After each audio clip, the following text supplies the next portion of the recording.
चलो भाई, हम ऑर्गेनिक में स्टार्ट किए थे जीओसी के बाद हाइड्रोकार्बन। और हाइड्रोकार्बन की हम जनरल जानकारी पढ़ रहे थे और उसमें सबसे पहले हमने पढ़ना स्टार्ट किया था संतृप्त हाइड्रोकार्बन। और संतृप्त हाइड्रोकार्बन में हमने सबसे पहले हेडिंग लगवाई थी एल्केन। एल्केन के बारे में थोड़ी बहुत बातें हमने पढ़ भी ली थी, एक बार दोबारा भी बता देते हैं। सबसे पहले ऑर्गेनिक केमिस्ट्री में कहा था कि सबसे पहले उसकी संरचना, उसका फॉर्मूला क्या होता है वो पढ़ा जाता है। तो सबसे पहले फॉर्मूला बनाना सीखते हैं। इस एल्केन का पहले तो पहचान हमने सब कुछ सीख ली थी कि कार्बन कार्बन के बीच सिग्मा होना चाहिए। तो ये पहला सदस्य है एल्केन का। इसका अगला सदस्य बनाएंगे तो इसमें एक कार्बन और जोड़ देंगे। और आपको पता है ये एल्केन अपने आप में एक सजातीय श्रेणी है। एल्केन भी अपने आप में सजातीय श्रेणी है, एल्काइन भी अपने आप में सजातीय श्रेणी है। और इन दोनों सजातों के बीच जो अंतर है वो तो एक तो कार्बन का है। यहाँ 6 हाइड्रोजन है, यहाँ 4 है, इसका मतलब एक अंतर 2 हाइड्रोजन का है। तो इसका मतलब 2 सदस्यों के बीच अंतर होता है CH2 का। और कई बार इसका अणुभार भी पूछ लिया जाता है कि अणुभार का कितने का अंतर होता है। तो कार्बन का परमाणु क्रमांक 6 तो परमाणु भार 12, तो 2 हाइड्रोजन का 2, तो यहाँ कितने हो गए 12 और 2 14। ये अणुभार है। अणुभार की इकाई होती है ग्राम मोल इनवर्स।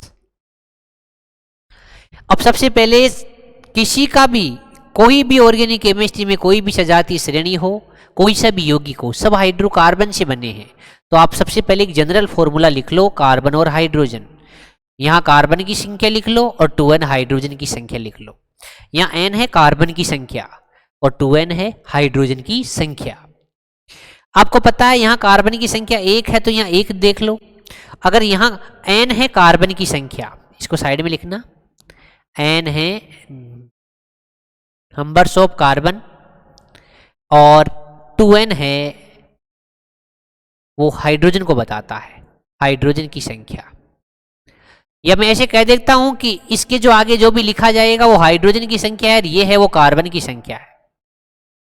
अब देखना यहाँ n का मान 1 रखा तो हाइड्रोजन कितने हो गए 2। अरे यहाँ एल्केन में तो कितने हैं इसमें 4, इसका मतलब 2 ऐड करना पड़ेगा। इसका मतलब इसका जो सामान्य सूत्र आया वो आया CnH2n + 2। अब आपको बताया था कि एल्केन ऐसा हाइड्रोकार्बन है जिसमें कार्बन कार्बन के बीच एक सिग्मा होता है और सिग्मा बंध बहुत मजबूत बंध होता है पाई बंध की तुलना में।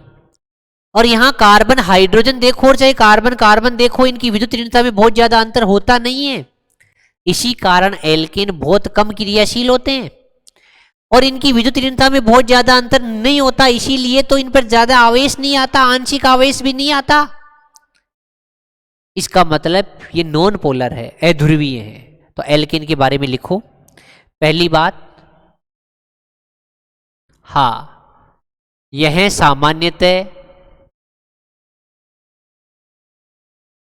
सामान्यतः बहुत कम क्रियाशील होते हैं, बहुत कम क्रियाशील होते हैं।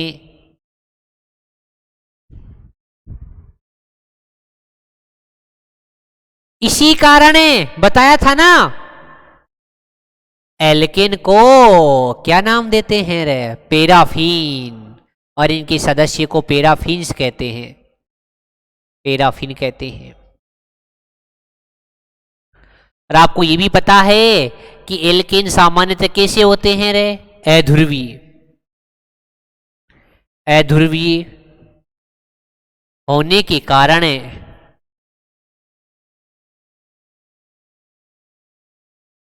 एल्केन की क्रियाशीलता कम होती है।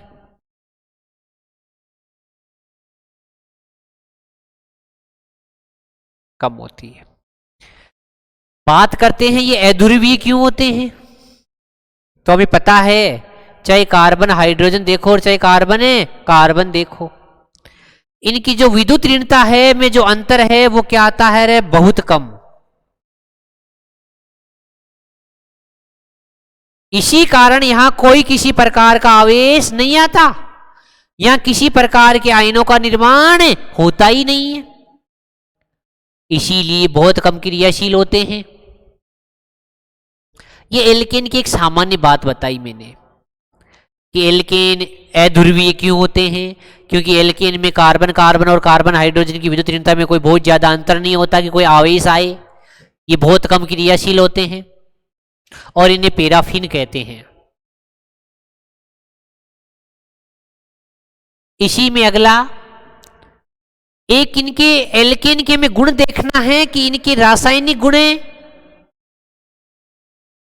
और इनके भौतिक गुण क्या क्या है, क्या अंतर है इनमें, कैसे देखते हैं रासायनिक और भौतिक गुण। ऑर्गेनिक केमिस्ट्री में बार बार बताया, सबसे पहले पढ़ा जाता है किसी भी चैप्टर की जनरल जानकारी, फिर उसके गुण जो यौगिक पढ़ रहे हैं ना उसके गुण क्या क्या है। और कभी भी केमिकल प्रॉपर्टीज का मतलब होता है उसकी रिएक्शन, कि एल्केन में सामान्यतः कौन सी रिएक्शन होती है। इसका मतलब रासायनिक गुण का मतलब होता है रासायनिक अभिक्रिया।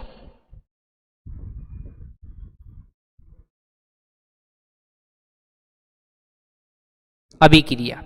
और आपको पता है एल्केन की अभिक्रिया में क्या होता है रे, एल्केन की जब भी अभिक्रिया होती है तो गर्म करना पड़ता है। गर्म करते ही एल्केन में कार्बन कार्बन सिग्मा बंध टूट जाता है, इलेक्ट्रॉन का समान बंटवारा होता है। और इस घटना को आपने क्या कहा था रे, विखंडन। कौन सा, सम्मांश विखंडन। और क्या बनता था रे, मुक्त मूलक।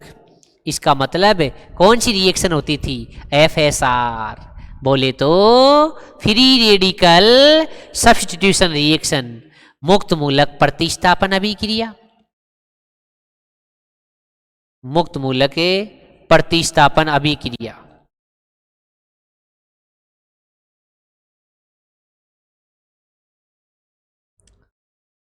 भौतिक गुण का मतलब है कि उसको कितना गर्म करना पड़ रहा है, कि उसका गलनांक कितना है, कवथनांक कितना है ये, और उनकी अवस्था कैसी है, भौतिक अवस्था। बोले तो ठोस है, एक द्रव है, एक गैस है, वो क्या है, गैस प्रकृति का है, एक लिक्विड प्रकृति का है, या सॉलिड प्रकृति का है, या ठोस प्रकृति का है, वो कैसा है।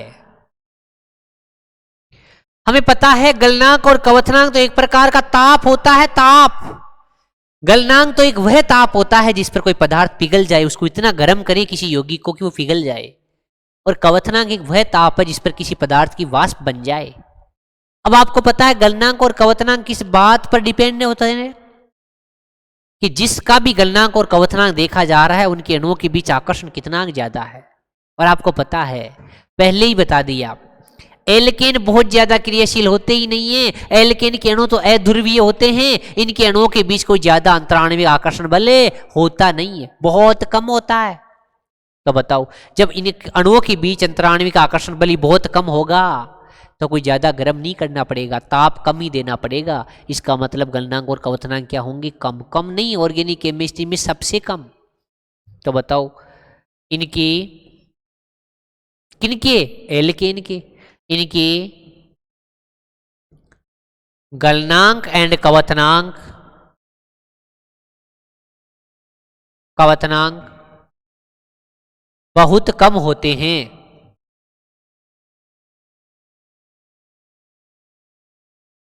बहुत कम होते हैं क्योंकि अध्रुवीय प्रकृति होने के कारण, अध्रुवीय प्रकृति के कारण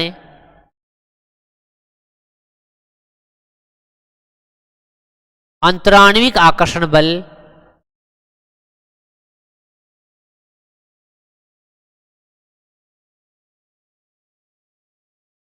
अंतराण्विक आकर्षण बल बहुत कम होता है।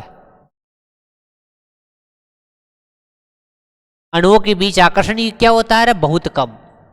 ये कारण है।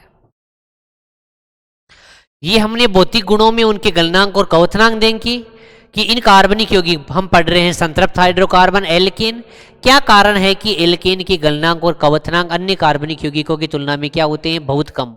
तो सीधा सा कारण है, इनके परमाणु जो अणु हैं उनके बीच जो अंतराण्विक आकर्षण बल है वही बहुत कम है।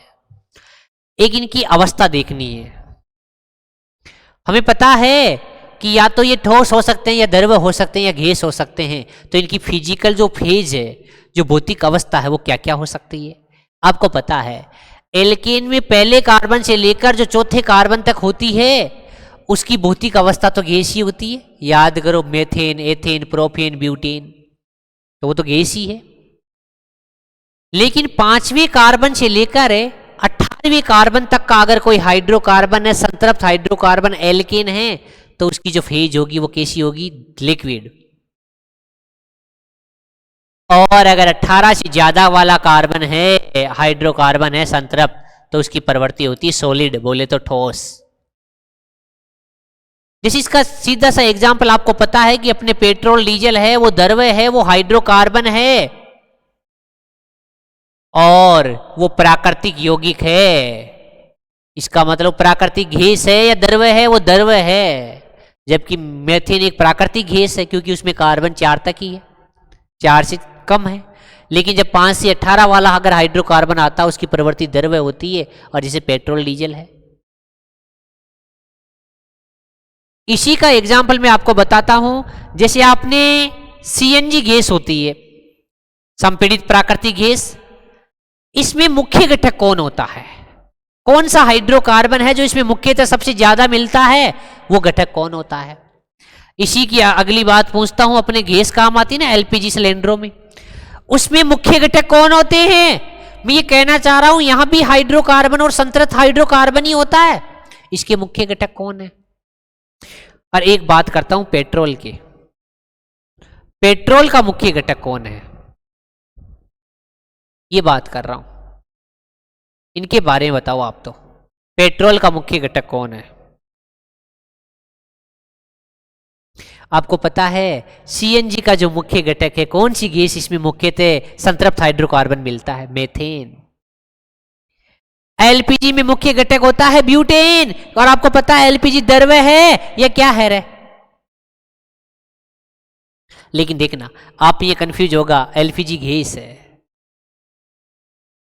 और इसमें और जो मुख्यतः जो पाया जाता है वो प्रोपेन भी हो सकता है थोड़ा बहुत। और पेट्रोल का मुख्य घटक होता है कौन रे? अरे बताओ। हाँ, ये तो द्रव है ना, तो 5 से ज्यादा कार्बन होंगे, iso octane and N heptane. ये पेट्रोल के मुख्य घटक है।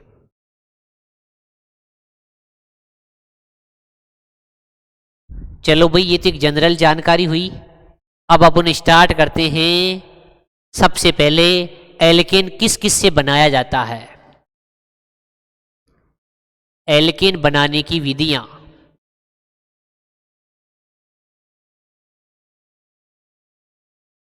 कौन कौन सी विधियां हैं जिनसे एल्केन बनाया जाता है?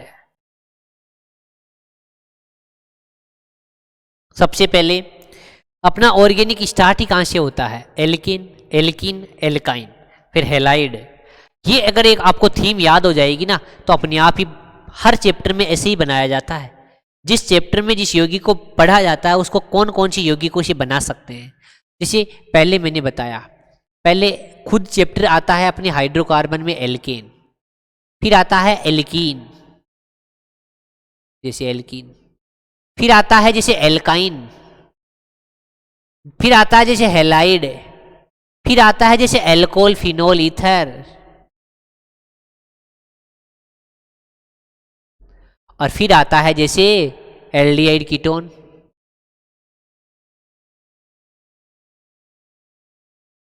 फिर आता है जैसे अम्ल, ऐसे अम्ल वाला चैप्टर। तो हकीकत में ऐसे सीरियल वाइज पढ़ने का मतलब है कि जैसे आज एल्केन से एल्केन बनाएंगे, एल्किन से एल्केन बनाएंगे, एल्काइन से एल्केन बनाएंगे, एल्किल हैलाइड से एल्केन कैसे बनाएंगे, एल्कोहल फिनोल ईथर से एल्केन कैसे बनाएंगे। हालांकि ये तो एलिफेटिक बनेगा और ये एरोमेटिक बनेगा। एल्डिहाइड कीटोन को एल्केन में कैसे बदलेंगे, अम्ल से एल्केन कैसे बनाएंगे। तो एक अपने को ये भी याद होना चाहिए कि कौन, जैसे सीरियल वाइज चैप्टर कैसे पढ़ते हैं वैसे ही बनाते हैं। चलो भाई, पहले आज एल्केन को बनाना है किससे? देखो उधर, आज एल्केन को एल्केन से ही बनाना है। तो हेडिंग डालो, एल्केन से। पहले एल्केन को एल्केन से ही बनाना है, कैसे बनेगा? एक एग्जाम्पल बताया था आपको, कार्बीन मध्यवर्ती था ना, ये इसका नाम क्या है? एनएन के बीच बंद होता है, उसको एजो बोलते हैं। और एक कार्बन का हाइड्रोकार्बन क्या कहलाता है? मेथेन। तो ये है डाई एजो मेथेन, ये है। कोई सा भी हाइड्रोकार्बन ले लिया, जैसे CH4 ले लिया, इसको मैंने डाई एजो मेथेन है इसकी उपस्थिति में गर्म कर दिया। जब इस डाई एजो मेथेन को गर्म किया जाएगा तो ये नाइट्रोजन गैस बाहर निकल जाएगी, ये लो, ये N2 गैस तो बाहर निकल गई, और ये CH2 बच गया। कार्बन के बाइतम कोश में 4 इलेक्ट्रॉन थे, तो ये क्या हो गया? और इसको मैं सामान्य एल्केन बना लेता हूं कि अपने को एल्केन से एल्केन बनाना है। अब बताना रहे, जैसे ही प्रकाश की उपस्थिति में एल्केन को गर्म करते हैं, बंध का विखंडन होता है और सम्मांश विखंडन होता है। सम्मांश विखंडन का मतलब है कौन बनेगा? मुक्त मूलक बनेगा। जैसे ही गर्म करेंगे बंध टूट जाएगा, R डॉट बन जाएगा, H डॉट बन जाएगा। यहां भी मुक्त मूलक ही एक प्रकार के, एक डॉट R से क्रिया करेगा, एक डॉट H से क्रिया करेगा, और ये बीच में जुड़ जाएगा CH2, तो ये क्या बन गया? CH3। हकीकत में वहां कार्बन जितने थे यहां से दुगने हैं। इसका मतलब सबसे पहले इस रिएक्शन में क्या होता है? कार्बन की संख्या दुगनी होती है।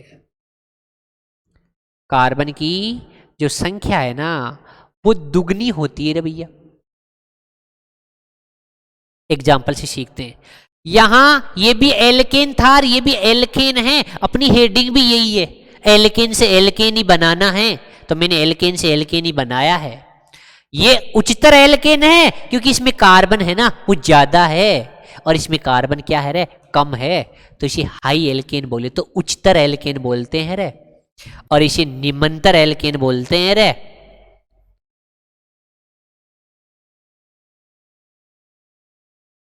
चलो रे भाई, इसी का एग्जाम्पल सिखाता हूं भाई आपको। बताना देखिए, उत्पाद बताओ, और ऐसा ही एग्जाम में पूछा जाता है रे, इसका उत्पाद बताओ। अब कई तो क्या गलती करेंगे, कई क्या गलती करेंगे। उत्पाद बताओ भाई। तुम सोचोगे सर ने कहा था कि पहले गर्म करेंगे तो यहां क्या बनेगा? फ्री रेडिकल बनेगा, यहां H डॉट निकल जाएगा और ये डॉट बच जाएगा, यहां से नाइट्रोजन गैस निकल जाएगी, ये CH2 यहां जुड़ जाएगा।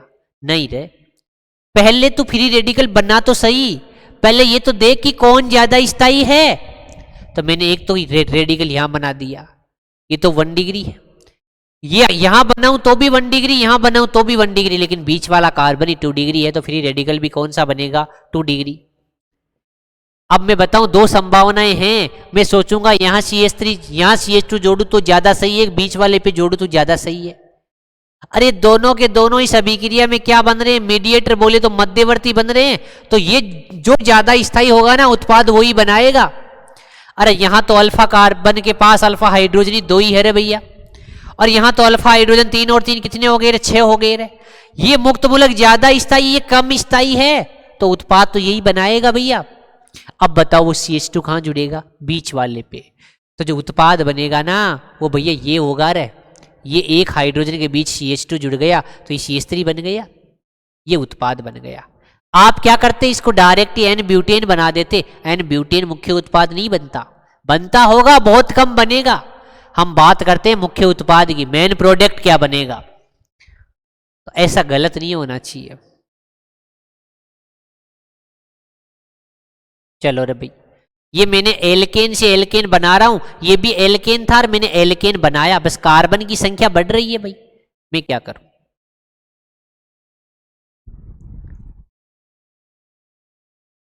है ना। चलो भाई, जो कार्बन की संख्या है वो बढ़ रही है।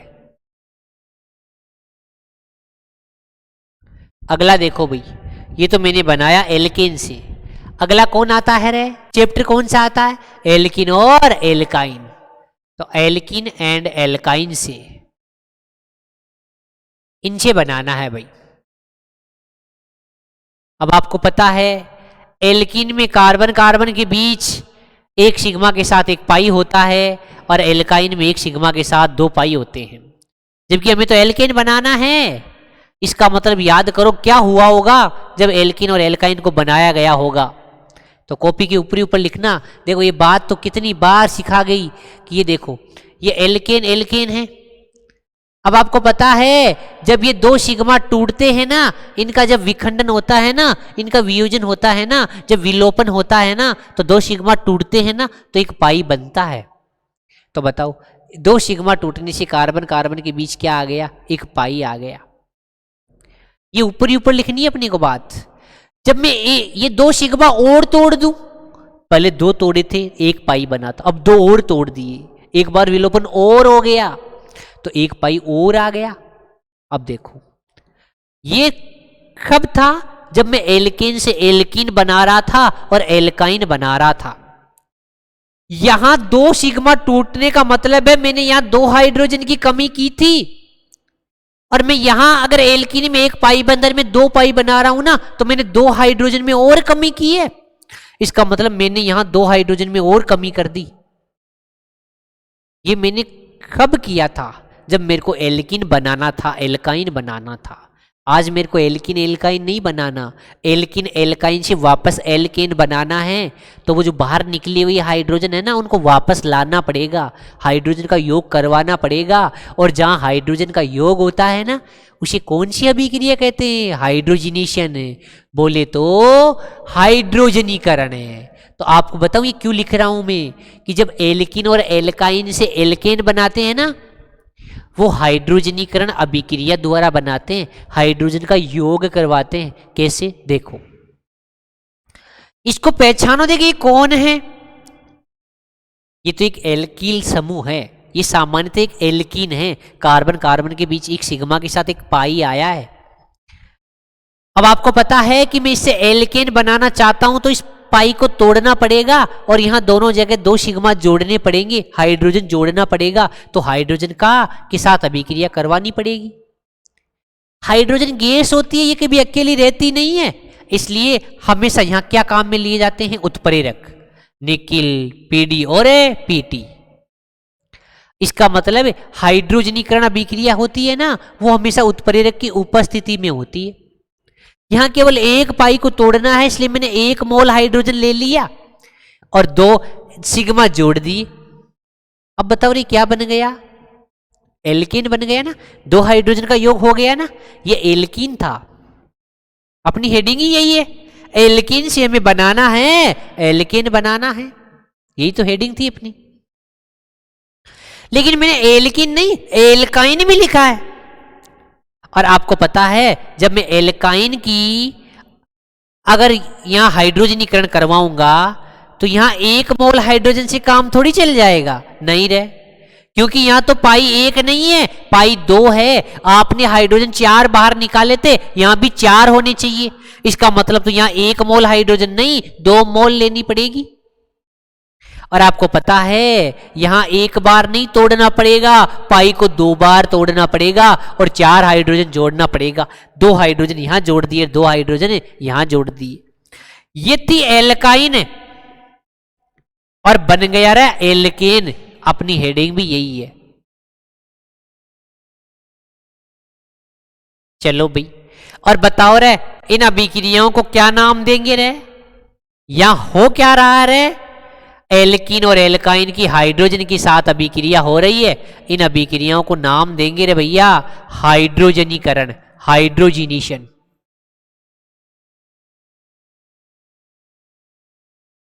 लिखो ये तो, और ये बात कॉपी के ऊपर ही ऊपर लिखना। अब आपको पता है कि अगर यही मैं अकेला उत्प्रेरक काम में ले लूं, जैसे एक एग्जांपल है, ये एथीन है और एक पाई बंद है तो मैं एक मोल हाइड्रोजन ले लेता हूं, लेकिन यहां पर्टिकुलर में निकिल उत्प्रेरक की काम में लूं। और हो सकता है मैं एथीन क्यों लूं रे, मैं तो एथाइन ले लूं। तो यहां एक मोल नहीं, अब मेरे को दो मोल लेना पड़ेगा। और उत्प्रेरक अगर मैं निकिल काम में ले लूं तो बताओ वही हाइड्रोजनीकरण होगा, एल्केन बनेगा, एक सिग्मा टूट जाएगा, दो पाई बन जाएंगे और यहां दो पाई टूटेंगे, तो एल्केन बन रहा है ना। लेकिन देखो रे जब भी पर्टिकुलर है ना, जब भी उत्प्रेरक है ना कौन सा काम में लेते हैं, निकिल काम में लेते हैं ना, तो ये बात एक वैज्ञानिक ने बताई थी। इसीलिए इस कौन सी वैज्ञानिक ने बताई थी? एक वैज्ञानिक था सवाते सेंड्रेंस। अभिक्रिया, इसीलिए इसको नाम पड़ गया सवाते सेंड्रेंस अभिक्रिया, ये नाम पड़ गया। जब पर्टिकुलर निकिल उत्प्रेरक की काम में लेते हैं हाइड्रोजनीकरण अभिक्रिया में, तो उसको सवाते सेंड्रेंस अभिक्रिया कहते हैं। और ये निकिल चूर्ण के रूप में काम में लिया जाता है। ये पिसा हुआ होता है ताकि अभिक्रिया ज्यादा हो, पृष्ठीय क्षेत्रफल ज्यादा होने से अभिक्रिया की दर ज्यादा होती है, अणुओं के बीच टक्करें ज्यादा होती है, उत्पाद जल्दी बनता है, दर ज्यादा होती है। तो जब निकिल उत्प्रेरक के तौर पर काम में लेना तो उस अभिक्रिया का नाम ये पड़ता है। ये मैंने पढ़ाया रहे हाइड्रोजनीकरण। अगला देखो रे,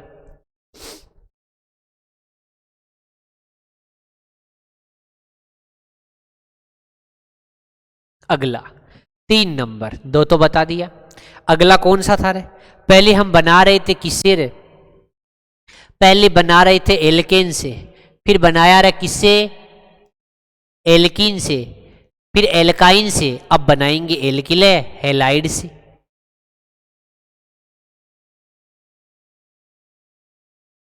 चलो भाई, अब एल्कीन बनाना है एल्किल हैलाइड से।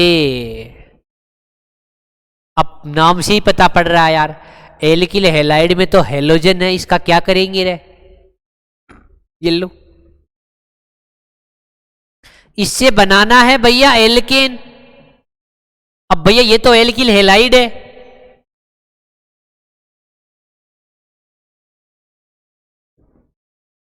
और ये है अपना एल्केन। इसका मतलब तो ये हुआ कि इस हेलोजन को तो रिप्लेस करना है, हाइड्रोजन का ऐड करना है। तो क्या करें भाई, हाइड्रोजन कहां से लाए? इसका मतलब कोई यहां ऐसा अभिकर्मक काम में लेना पड़ेगा जो हाइड्रोजन जोड़े, इस एक्स को हटाए।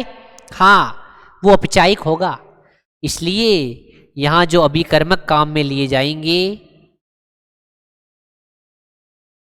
हाँ, वो अपचायिक अभिकर्मक होंगे। और अपचायिक अभिकर्मक वो होते हैं जो क्या देते हैं रे? जो H देते हैं, अपचायिक अभिकर्मक। ये अपचायिक अभिकर्मक आएगा और इस अभिकारक के साथ क्रिया करेगा, इसको हाइड्रोजन दे देगा और X को निकाल देगा और वो एल्किन बना जाएगा। इसका मतलब खुद ही सोच लो ना, इस हेलोजन को हटाना है, H को लाना है। अब यहां कौन कौन सी अपचायिक अभिकर्मक होते हैं जो ऐसा काम करते हैं, जो हाइड्रोजन का योग करवाते हैं और एल्किल हैलाइड को किस में चेंज करते हैं रे? एल्केन में। एक तो आपको पता है, नाम सुना था, पहले भी बताया था, एक रेड फास्फोरस होता है, लाल फास्फोरस, और इसके साथ HI हो तो ये परबल अपचायिक होता है, ये हाइड्रोजन देने का काम करता है। ऐसे ही एक जिंक अगर HCl के साथ हो तो ये HCl भी हाइड्रोजन देने का काम करता है, ये भी परबल अपचायिक है। ऐसे ही अगर सोडियम है, इसके साथ एथेनॉल है, C2H5OH, ये भी परबल अपचायिक है, ये भी हाइड्रोजन देने का काम करता है। और एक अपनी धातुओं के साथ अगर हाइड्रोजन जुड़ा हो, वो हमेशा H- के रूप में रहता है। हाइड्रोजन अधातुओं के साथ प्लस होता है, लेकिन धातुओं के साथ माइनस होता है, तो X- निकलेगा तो H- आ जाएगा। इसको बोलते हैं लिथियम एल्यूमिनियम हाइड्राइड। जब भी H- के तौर पर होता है ना, तो उसको हाइड्राइड बोला जाता है। तो ये है लिथियम एल्यूमिनियम हाइड्राइड। ऐसे ही एक होता है सोडियम बोरोहाइड्राइड। मैं ये नहीं कह रहा कि AlH4, मैं ये नहीं कह रहा NaBH4, इनका नाम भी याद रखो, lithium aluminium hydride, sodium borohydride. इन सभी का क्या काम है सर? अरे इन सभी का काम है H देना, अपचयन करना। ये अपचायिक का काम कर रहे हैं, क्योंकि हाइड्रोजन अपने को लेके आना है अगर एल्केन बनाना है तो, क्योंकि अपनी हेडिंग है एल्केन बनाना, किससे? एल्किल हैलाइड से। एग्जाम्पल देखो, जैसे आपको ऐसे लिख दिया जाए, बता रहे भैया इसका उत्पाद क्या होगा। आपको ऐसे लिख दिया जाए, बता भाई मेरे को तो नहीं पता इसका उत्पाद क्या होगा, तू बता दे के इसका उत्पाद क्या होगा, बता दे कि इसका उत्पाद क्या होगा। अरे तो सर अभी तो आपने कोई अभिकर्मक तो डाला ही नहीं और ऐसे उत्पाद पूछ रहे हो। नहीं रे, अब बता दे के मैं यहाँ रेड फास्फोरस प्लस HI काम में ले लूं, अब बता। मैं यहाँ जिंक HCl काम में ले लूं, अब बता उत्पाद। और यहाँ मैं लिथियम एल्यूमिनियम हाइड्राइड काम में ले लूं, अब बता दे उत्पाद। अरे हाँ सर अब तो पहचान गया, ये एल्किल हैलाइड है, ये अपचायक है, ये इस हैलोजन को निकालेगा और हाइड्रोजन को जोड़ेगा। इसका मतलब तो सर ये तो अपचायक है। हाँ तो अपचायक ही तो है, तो सर फिर तो एल्केन बन जाएगा। अरे बनाना भी तो एल्केन ही था। चलो ये भी सर, लेकिन ये 1 डिग्री था सर, ये 2 डिग्री है। हाँ सर ये क्या करेगा जिंक HCl, अरे ये तो अपचायक है, ये तो अपचयन करेगा।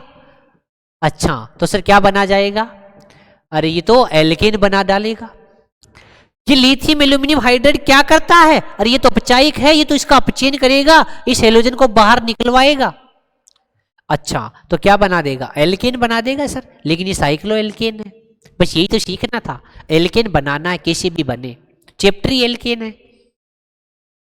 अगला एल्किल हैलाइड हुआ, अगला कौन सा आ रहा था, 4 नंबर याद करो, एल्कोहल, एल्कोहल द्वारा।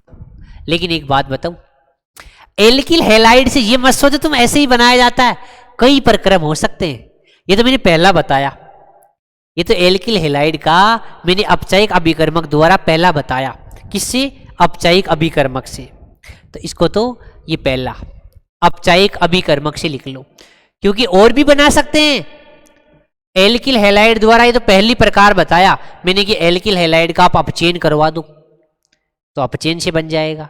और अपचायक अभिकर्मक कौन कौन, मेन ये हैं, red phosphorus HI, zinc HCl, sodium ethanol, lithium aluminium hydride और सोडियम बोरोहाइड्राइड। ये अपचायक अभिकर्मक होते हैं जो अपचयन करने का काम करते हैं।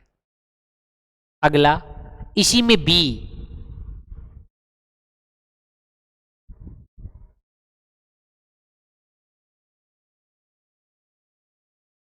हाँ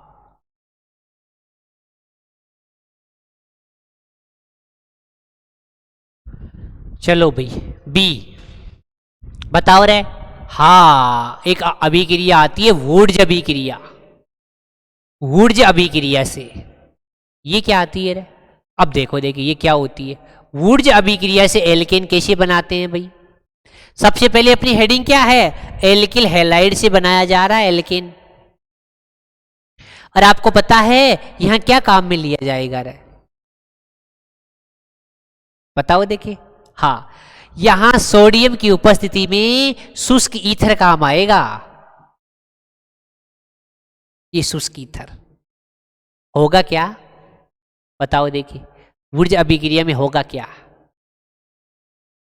अभिकारक के स्टार्टिंग में 2 अणु लेने पड़ेंगे, ये Na इस X के साथ क्रिया करके बाहर निकल जाएगा और ये दोनों R आपस में जुड़ जाएंगे और ये एल्केन बन जाएगा।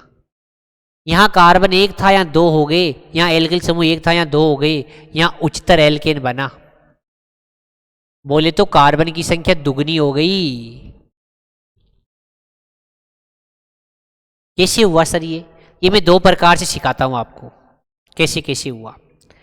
एक तो सबसे पहले क्या हुआ, जो ये एल्किल हैलाइड था ना, ये अभिकर्मक डालते ही इस पर आंशिक नेगेटिव और इस पर आंशिक पॉजिटिव आ गया, इसमें ध्रुवीयता उत्पन्न हो गई। धीरे धीरे ये ऐसे बन गया, R अलग हो गया और X अलग हो गया।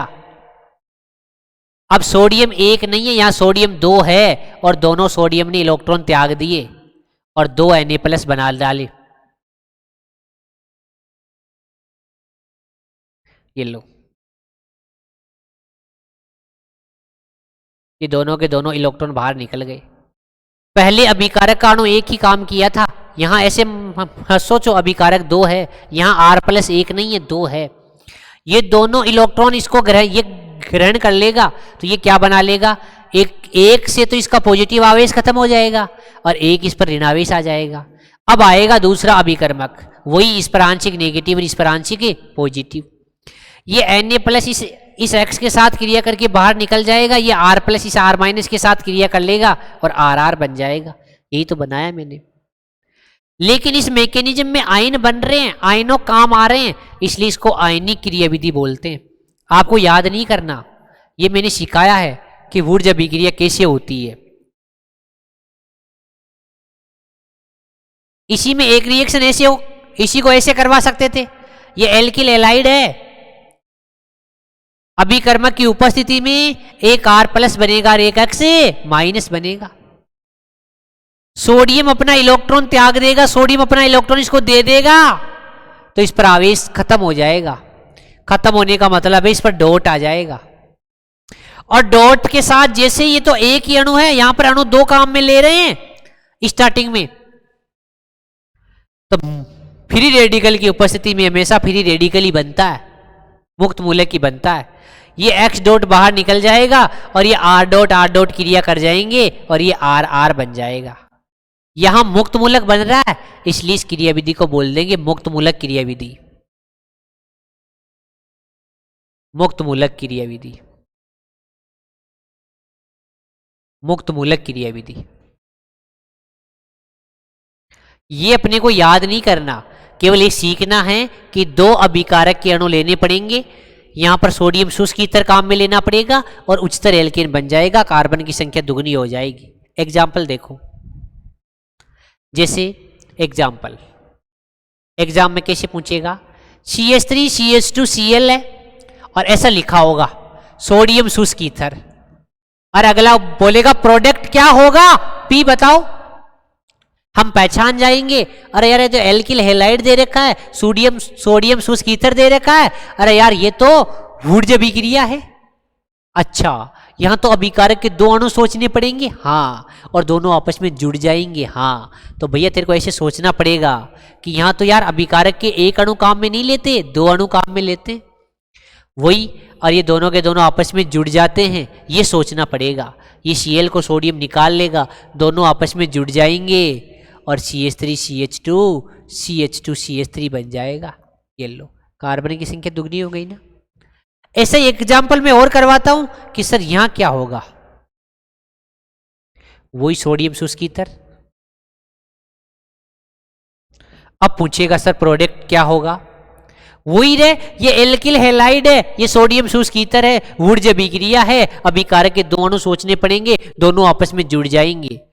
इसका मतलब क्या हुआ, यहां एक जैसे आपस में जुड़ते हैं, इसका मतलब यहां जो एल्केन बन रहे हैं ना, वो सम्मित एल्केन बन रहे हैं, सम्मित। इसका मतलब सम्मित एल्केन बनाने की सबसे अच्छी विधि है ये ऊर्जा अभिक्रिया। एक एग्जांपल आपको देता हूं, आप खुद करना, देखिए।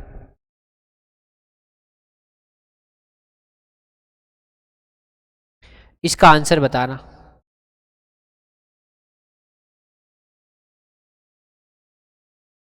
बताओ उत्पाद क्या बनेगा।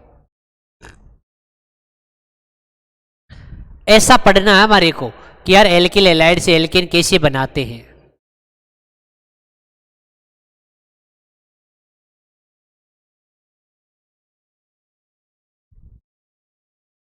यहां एक जैसे अणु आपस में जुड़े इसलिए सम्मित एल्केन बनी, किसमें, ऊर्जा अभिक्रिया में। अब बात आती है यार, आप बार बार बोल रहे हो कि शुष्क ईथर, यहां पानी काम में ले ले तो, गीला ईथर काम में ले ले तो, देखो देखिए। तो जब ऊर्जा अभिक्रिया में लिखना आप कॉपी में, जब ऊर्जा अभिक्रिया में शुष्क ईथर के स्थान पर पानी युक्त बोले तो गीला ईथर उपयुक्त किया जाए तो मुख्य उत्पाद क्या बनेगा। इधर देखो, यहां शुष्क ईथर के साथ पानी भी है और पानी में आपको पता है H प्लस भी है, OH माइनस भी है। याद करो जब आपको अभिक्रिया ही पढ़ा रहा था, जैसे ही यहां ध्रुवीय अभिकर्मक आएगा तो फिर तो प्रतिस्थापन होगा,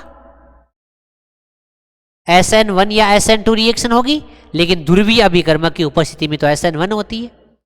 ये ध्रुवीय अभिकर्मक इसमें भी ध्रुवीयता उत्पन्न कर देगा, तो ये तो बंध टूट जाएगा। हाँ, तो यहां तो ये नाभिक स्नेही बाहर निकलेगा और नाभिक स्नेही आएगा, सर यहां तो नाभिक स्नेह का प्रतिस्थापन हो जाएगा, यहां तो NSR हो जाएगी। हाँ, तो यहां तो सर एल्कोहल बन जाएगा, ये X माइनस निकल जाएगा और OH आ जाएगा, यही तो है। इसीलिए तो ऊर्जा अभिक्रिया में शुष्क ईथर काम में लेते हैं, क्योंकि हमारे को एल्केन बनाना है, एल्कोहल नहीं। अपनी हेडिंग ही एल्केन है। इसका मतलब ये हुआ कि सर अगर शुष्क ईथर के स्थान पर गीला ईथर काम में ले ले तो एल्कोहल बन जाएगा। यस, एल्कोहल बनेगा। तो ये देख लो, एल्किल हैलाइड से क्या बन गया? एल्कोहल। तो लिख लेना आंसर एल्कोहल। अगर आप शुष्क ईथर के स्थान पर गीला ईथर उपयुक्त कर दोगे, पानी युक्त अगर एल्कोहल काम में ले लोगे ईथर, तो क्या बन जाएगा? एल्कोहल। दोबारा ऊर्जा अभिक्रिया में एक ही बात याद रखनी है, स्टार्टिंग में अभिकारक के 2 अणु काम में लेने होंगे। सोचना होगा 2 अणु, उनको आपस में जोड़ना होगा, केवल उत्पाद बनेगा, उसमें सम्मित एल्केन बनेगी और शुष्क ईथर ही काम में लेना पड़ेगा। ऐसे नहीं कि गीला ईथर काम में ले रहे हो। ये है ऊर्जा अभिक्रिया की बात। अगला देखो रे, अगला वही एल्किल हैलाइड से ही बनाना है, लेकिन एक वैज्ञानिक था फ्रैंकलैंड। अगर फ्रैंकलैंड अभिकर्मक काम में ले लिया जाए, इसलिए इसका नाम पड़ गया फ्रैंकलैंड अभिक्रिया द्वारा। अब ये फ्रैंकलैंड अभिकर्मक क्या होता है? कुछ नहीं, बस एल्किल समूह के साथ जिंक जोड़ दो, उसी को नाम दे दिया फ्रैंकलैंड अभिकर्मक। ये होता है कोई एल्किल समूह जोड़ दो R, क्योंकि 2 समूह इसलिए जुड़ेगी, जिंक की संयोजकता कितनी होती है? 2। जिंक पर आवेश आता है जिंक +2। कैसे? इसको बोल दिया फ्रैंकलैंड अभिकर्मक। अगर इसकी उपस्थिति में अभिक्रिया कराओगे तो नाम पड़ गया फ्रैंकलैंड अभिक्रिया। जैसे RX है, अभिक्रिया इस एल्किल समूह को मैं R' मान लेता हूं, क्योंकि दोनों एक समान हो जाएंगे, और यहां मैंने जोड़ दिया जिंक। बस कुछ नहीं होगा। अभिकारक के अणु यहां भी 2 सोचने पड़ेंगे। ये अभिकर्मक है, इसका R' यहां जुड़ जाएगा, तो R के साथ केवल R' जुड़ रहा है बस। पर इसका नाम है फ्रैंकलैंड अभिकर्मक, इसलिए नाम पड़ गया फ्रैंकलैंड अभिक्रिया। क्या बना? एल्किल हैलाइड से उच्चतर एल्केन ही तो बना। इसका मतलब यहां भी उच्चतर एल्केन बनता है। एग्जाम्पल देखो, CH3 CH2 Cl है, मैंने अभिक्रिया करवा दी CH3 इसका होल्थराइज Zn के साथ। एग्जाम में पहचानना पड़ेगा, इधर एल्किल हैलाइड है, ये फ्रैंकलैंड अभिकर्मक है, ये अपना एक R इसको दे देगा, जिंक Cl को निकाल ले जाएगा। तो क्या बना? CH3 CH2 CH3 जुड़ गया। इसको बोलते हैं फ्रैंकलैंड अभिक्रिया। बस कुछ नहीं सोचना, यहां वाला इस R को R' मान लो, क्योंकि ये दोनों समान नहीं है, अलग अलग भी हो सकते हैं, और ये R यहां जुड़ जाएगा बस। लेकिन यहां अभिकारक के 2 अणु ही सोचने पड़ते हैं, लेकिन उससे कोई फर्क नहीं पड़ता। अगला,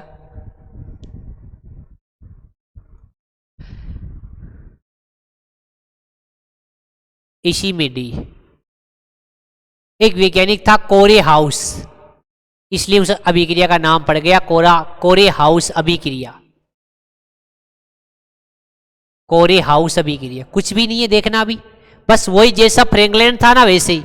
एल्किल हैलाइड, लिथियम काम में ले लिया, कॉपर हैलाइड ले लिया, और फिर एल्किल हैलाइड और ले रहा है। बस ये काम में लिया था इसने अभिकर्मक के तौर पर। R' इस X की जगह जुड़ जाएगा, इसको नाम दे दिया कोरे हाउस। बस बना क्या है? एल्किल हैलाइड से उच्चतर एल्केन ही तो बन रहा है। एग्जाम्पल, जैसे मैं बोलूं CH3 CH2 Cl है, एल्किल हैलाइड है, लिथियम है, कॉपर क्लोराइड है, और मैंने यहां ले लिया CH3 CH2 Cl ले लिया। जुड़ना तो इसी को है, इस R' को ही तो जुड़ना है। तो बताओ क्या बना? CH3 CH2 CH2 CH3। बनाना एल्केन ही तो है, लेकिन अपने को मुख्यतः ऊर्जा अभिक्रिया याद करना है, एग्जाम की दृष्टि से इंपॉर्टेंट है ऊर्जा अभिक्रिया। ये याद रख लेना कि फ्रैंकलैंड और कोरे हाउस में होता क्या है। चलो भाई, ये हमने बताया, पहले एल्केन से एल्केन बताया, फिर एल्किन से एल्केन बनाया, फिर एल्काइन से एल्केन बना रहे हैं, अब एल्किल हैलाइड से एल्केन हमने 4 प्रकार से बनाया। पहला अपचयिक अभिकर्मक द्वारा, दूसरा हुर्ज अभिक्रिया द्वारा, तीसरा फ्रैंकलिन अभिक्रिया द्वारा, और चौथा बनाया कोरेहाउस अभिक्रिया द्वारा। अगला बताओ रे, 3 तो हो गए थे, 4। अगला कौन आ रहा था चैप्टर? एल्कोहल द्वारा। एल्कोहल द्वारा कैसे बनाए भाई? एल्कोहल द्वारा वही बात, पहले एल्कोहल को लिखो तो सही, और इसे बनाओगे क्या? एल्केन। ये लो भाई, आपने किया क्या क्या है? बस एक ही काम किया है सर, ऑक्सीजन को हटाया है। ऑक्सीजन का जुड़ना ऑक्सीकरण है, लेकिन ऑक्सीजन का हटना अपचयन है। और अपचयन करने के लिए कौन आ रहा था? अपचायक। इसका मतलब यहां भी आपको अपचायक अभिकर्मक काम में लेना पड़ेगा। अब सर यहां अपचायक अभिकर्मक कौन कौन काम आएंगे सर? जो एल्कोहल को एल्केन में बदल देंगे सर। तो देखो भैया, वहां कौन कौन काम आ रहे थे रे? हाँ सर, एक तो आपने बताया था ये तो बहुत अच्छा अपचायक है, ये तो हर किसी को एल्केन में बदल देता है। फिर अरे सर, फिर आपने एक जिंक HCl भी बताया था। अरे सर, आपने एक और बताया था सोडियम एथेनॉल। हाँ, वो नहीं लेना यहां, sodium borohydride, lithium aluminium hydride, वो काम में नहीं लेना, आपको ये काम में लेना है। तो ये 3 प्रकार के अपचायक अभिकर्मक आपको काम में लेने हैं, जो एल्कोहल को एल्केन में बदल देंगे।